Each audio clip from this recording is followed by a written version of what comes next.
Halo,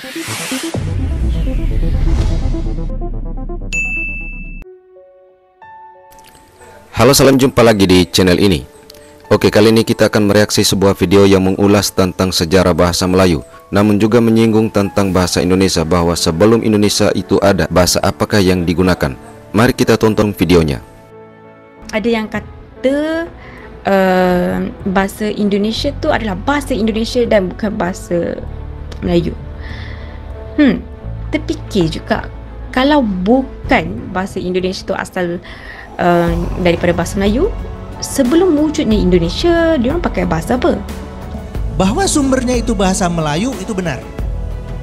Tidak pernah kita akan pungkiri bahwa bahasa Indonesia bersumber dari bahasa Melayu.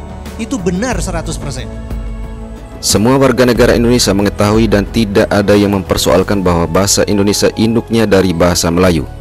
Namun sejarah suatu bahasa untuk menjadi bahasa negara itu berbeda-beda, dan inilah yang harus dipahami.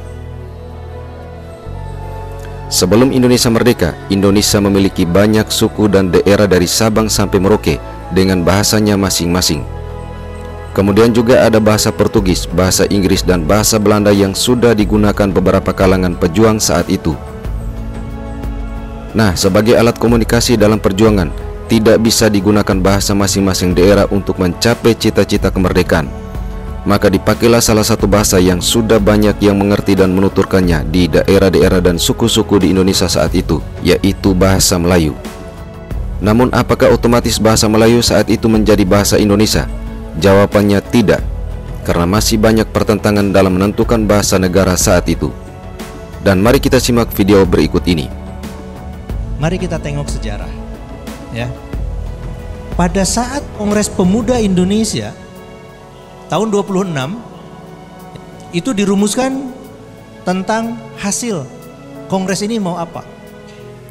Tentang bangsa Indonesia, tentang tanah air Indonesia, semuanya sepakat.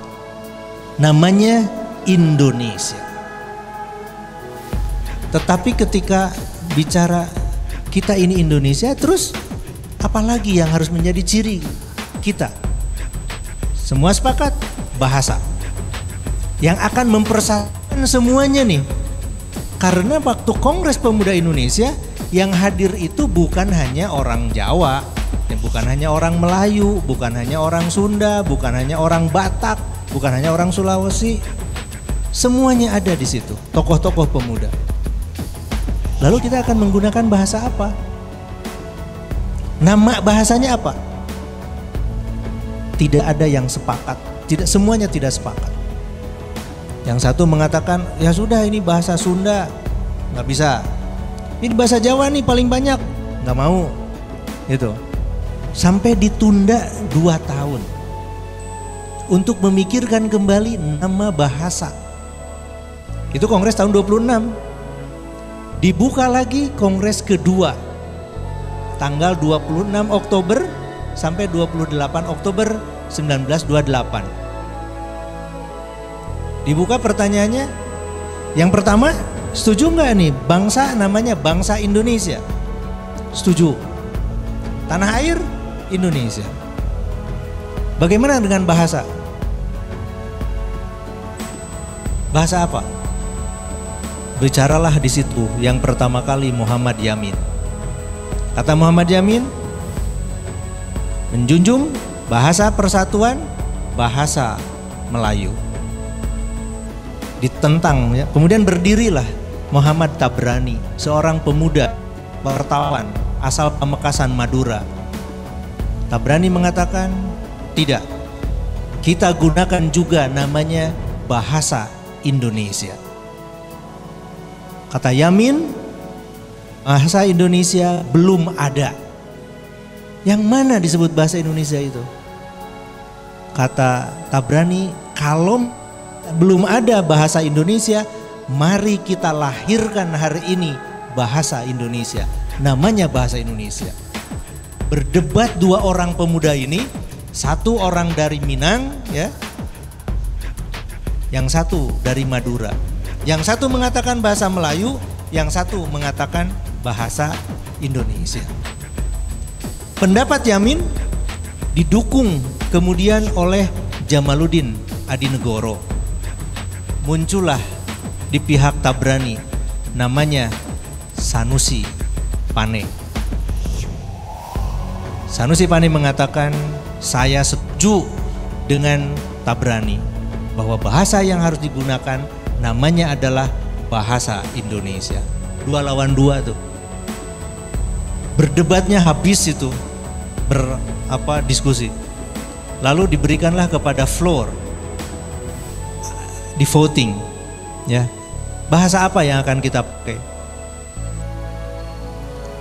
Floor sidang kemudian memutuskan namanya bahasa Indonesia. Itu perdebatan yang terjadi tahun 28. Ketika ditanya bahasa Indonesia ini yang mana? Bahasa Indonesia ini adalah bahasa yang saat ini kita pakai. Begitu. Yang berbeda ya sekarang dengan bahasa-bahasa yang lain. Bukan hal yang baru datang di hari ini. Bukan sesuatu yang lahir dari luar Indonesia dalam pengertian perdebatannya. Orang-orang di Indonesia di masa-masa awal kita sebagai bangsa hendak mengajukan semangat kemerdekaan atas semangat persatuan, perdebatan itu sudah ada. Maka menjadi mengherankan kalau kita hari ini terkaget-kaget. Dari kisah yang saya paparkan tadi kita dapat melihat bahwa Umar Yunus, peneliti bahasa, pengamat dan kritikus, memberangkatkan pikirannya tentang bahasa Indonesia. Ia mengatakan bahwa bahasa Indonesia lain sama sekali dengan bahasa Melayu. Menurutnya, bahasa Melayu digunakan sebagai bahasa resmi kedua pengantar di wilayah kekuasaan Hindia Belanda.